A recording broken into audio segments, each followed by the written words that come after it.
Good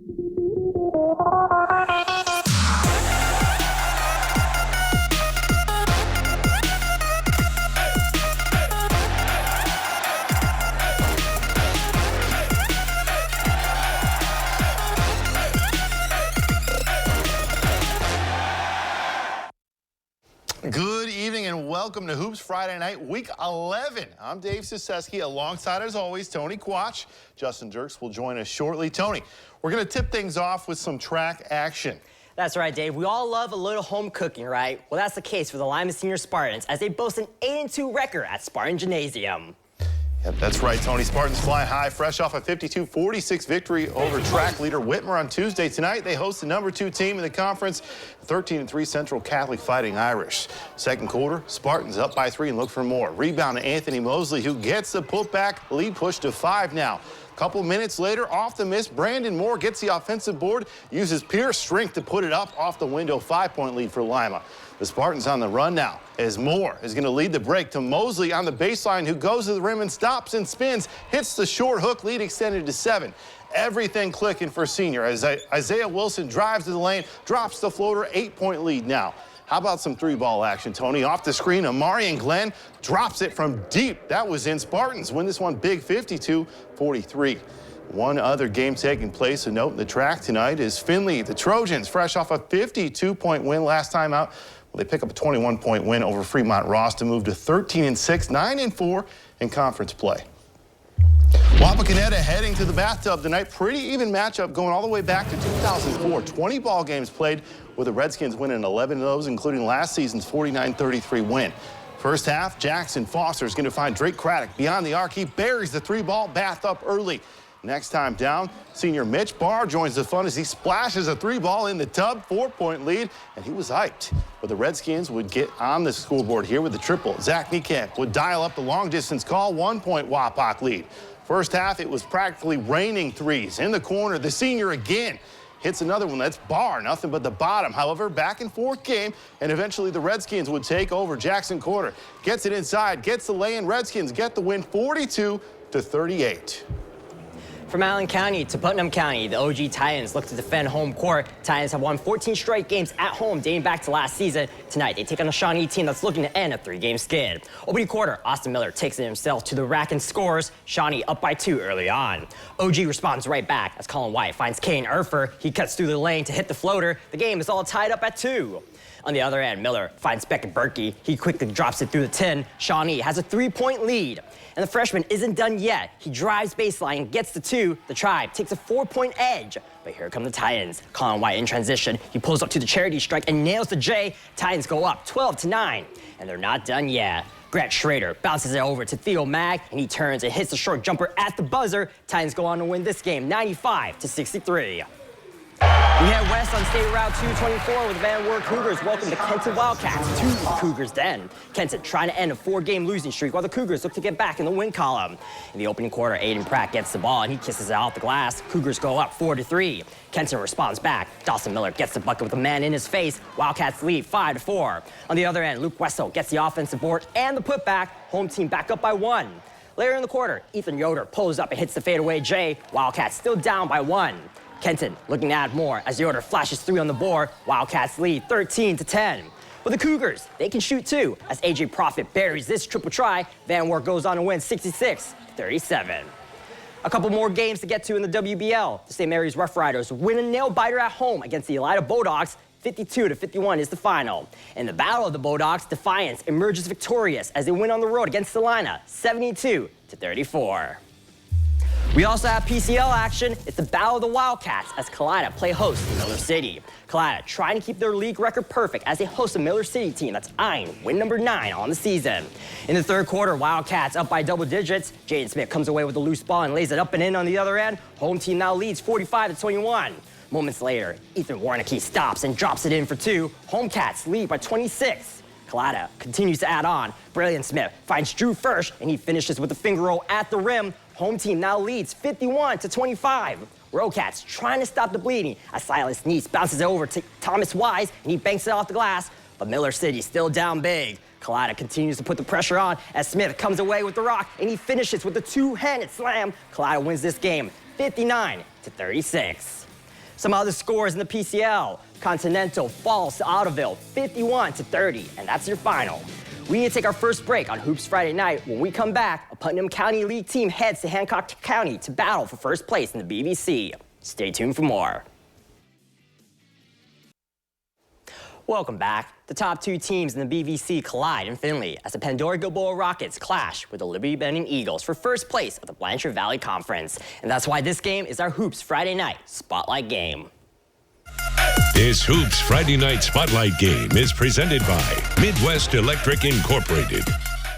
The reigning defending BVC champions, the Pandora Gilboa Rockets, look to force a tie for first place with a win, while the Eagles attempt to keep their league record perfect and bounce back from last Saturday's loss to Defiance. In the first, Colin Harris with the ball. He finds an open lane to the basket and converts. Rockets go up 2-0.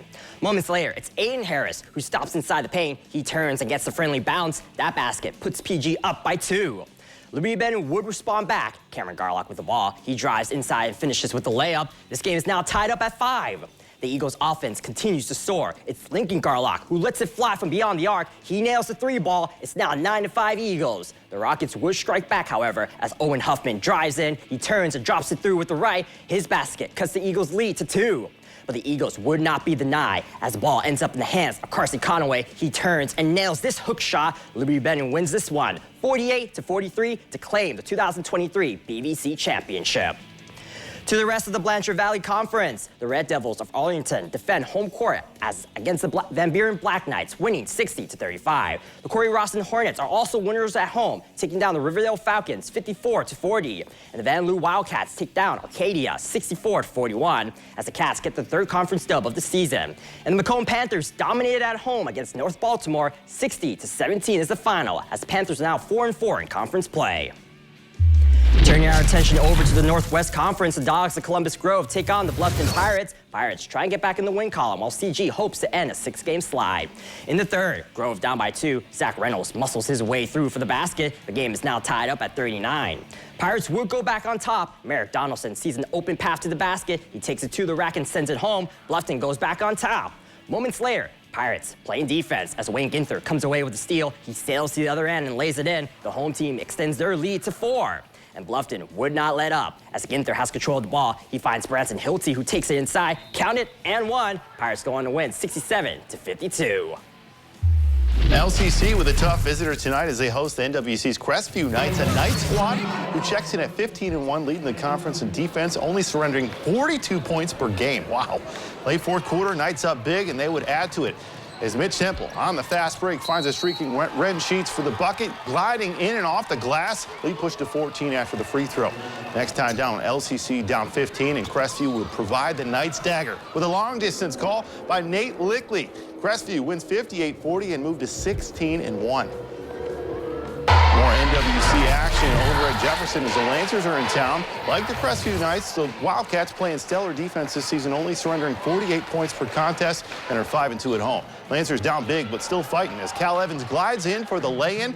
Next time down, Cohen Cox drives in, goes off high off the glass for 2. Late 4th, though, Caden Carter flies in and lays it up, lead up to 23, and they weren't done as Lucas Grothaus drives baseline, hits the high arcing floater like it was a game of horse out there. Game all but done, but Carter Agner ices it here with the layup. Jefferson with a big win at home, 63-25. Now over to Justin Dirks with more NWC play. Thank you, Dave. Now we head to the NWC for a showdown between the top 2 offenses in the conference. Number 17 ranked Spencerville sitting atop the NWC, averaging 65 points a game with a 5-0 record and a 15-1 record overall. Taking on Allen East at 10-4 overall, averaging 60 points a game, looking for their 3rd win in conference play. Bearcats are 16-2 against the Mustangs going back to 2005, but even with the high-powered offenses, the Bearcats are only allowing under 47 points a game. Spencerville looking for 9 wins in a row, and the Mustangs looking to make it 4 wins in a row on the season. Picking it up in the first, Bearcats start fast as the ball makes it inside to Dylan Cook. He finishes it at the rack. Spencerville with the first basket of the game. On the other end, Carson Klum pump fakes and drives right down the lane. That floater in the paint hits nothing but net. Mustangs up by 3. Now, driving to the lane is Keaton Lehman. He muscles his way in the paint for the bucket and the foul. Allen East up 4 after the free throw. Then in transition, Lehman again. This time he stops to put up the shot. That basket puts the Stangs up by 3 again. But in a close battle, Spencerville too much. As Carter Orr drains that shot from downtown. Bearcats get their 16th win, remain undefeated in conference play. 66-61 the final. And just one other game from the Northwest Conference taking place tonight. The Vikings of Leipzig walked into Ada and walked out a winner in a close battle against the Bulldogs. 67-61 the final. And we're set for our second and final break on Hoops Friday night. When we return, catch highlights from an Allen County clash as the north side and south side of Lima battle it out in WCC action. Stay tuned for more. Welcome back, everyone. Now we head to the Northwest Central Conference. Both teams looking for momentum after an up-and-down season, with the Pioneers taking on another 8-win Lima team as the Commoneers look to move into the top spot in the conference, sitting at 4 wins with USV and Elgin. And Perry has history on their side with an 18-4 record against Temple Christian going back to 2005. Commodores have won the last 5 meetings between the two by a total of 234 points. Picking it up in the second half, Perry up 30-24 as Cameron Moore drives right and he goes baseline. He hits the sweet reverse layup under the rack. Commodores go up by 6. Then off the miss, fast break points coming from Aiden Simpson. He hits the bucket off the glass and the foul. Count it. Barry goes up by 11. Now going the other way, Landon Callahan takes this up the court and he is determined to score as he spins and moves his way to the basket for the layup. And with that bucket, Callahan earns his 1,000th career point during his tenure as a Pioneer. Teammates and coaches congratulate him as the crowd gives a standing ovation to celebrate the achievement. Now, back to the game. Perry gets back to work, and Brady Shively hits this shot from beyond the arc. Perry gets the win, their 5th NWCC win, 68-54. Just one more game in the NWCC to get to here. The Polar Bears of Hardin Northern hosted the Golden Gophers of Ridgemont. And it's the Golden Gophers coming out on top just barely with a 62-60 victory in overtime to capture their 4th conference win of the season. Now we head to Liberty Center for an NWOAL matchup. Patrick Henry Patriots in action against the Tigers. Patriots are 14-3 this year with a 3-1 record in conference play, coming off a 62-35 win over Eden on Saturday. First half, Tigers battling hard, but the Patriots finding ways to respond. Aiden Berman in trouble, but he skips a pass over to Lincoln Krieger. He buries the wing triple try. Later, the roles reverse as Krieger finds the cutting Berman down the lane for the and 1 bucket. Count that. Then off a missed 3, how about the effort from Caden Rosebrook on the offensive glass? He gets his putback to go. It came down the wire, but Patrick Henry survives on the road with a 43-42 thriller. Thanks, Justin. To the Mighty Mac we go. Marion Loco takes down Coldwater 56-44, improved to 7-0 in conference play. With the win, the Flyers clinch at least a share of the 2023 MAC championship. Meanwhile, the New Bremen Cardinals take down the Parkway Panthers on the road. 50-38 is their final. The Versailles Tigers are winners at home as they dominated New Knoxville. 59-18 is the final score. We had a nail-biter at St. Henry as the Redskins outlasted the St. John's Blue Jays. Redskins made it 2 dubs in a row as they came out on top. 58-42. And finally, the Fort Recovery Indians defeated Minster on the road. 58-47 is your final. How about some Shelby County League scores? Russia almost doubles up Botkins as they win 56-33. With the win tonight, the Raiders move to 17-2 on the season behind Jackson Center. Fort Loramie almost doing the same. They get the win 62-36. They're 14-5 on the season. One more score of note, Jackson Center wins 65-20 over Fairlawn. With the win, Jackson Center goes to 18-1 on the season there, sitting atop the conference. To the Central Buckeye League now, Kenton Ridge gets the win over Bellefontaine by a nail-biter. That's by 2 points. Well, you missed 3 dunks from Colin White again. That's the elephant in the room tonight. But hey, we appreciate everybody watching and everybody that's a part of tonight. Tony? You just had to bring that up, didn't you? I will get to see him dunk one day. But again, thank you everyone for tuning in tonight. Thank you to everyone who helps put the show on the air. We'll see you guys tomorrow with more girls and basketball highlights. Thank you and take care, everyone. Have a good night.